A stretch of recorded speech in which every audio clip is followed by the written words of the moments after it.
Hello everyone. হ্যাঁ, এটা নটরাজের মূর্তি। আমি চলে গেছিলাম সুরভারতী সঙ্গীত কলা কেন্দ্রের এক্সামিনার হিসেবে নৃত্যাঙ্গন নৃত্যালয়ের অ্যানুয়াল কথক এক্সামিনেশনে। স্টুডেন্টরা আমাকে বরণ করে নিচ্ছে, এরপর সিগনেচার আর অ্যাডমিট কার্ড মেলানোর পালা। এবার অল্প অল্প করে আমি এক্সাম নেওয়া শুরু করলাম।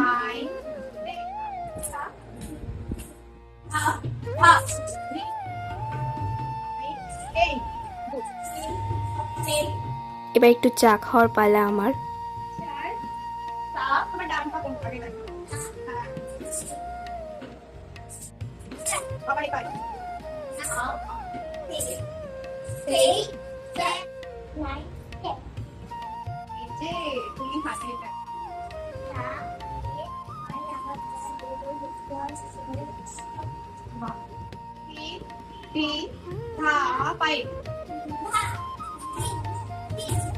কি মিষ্টি তো।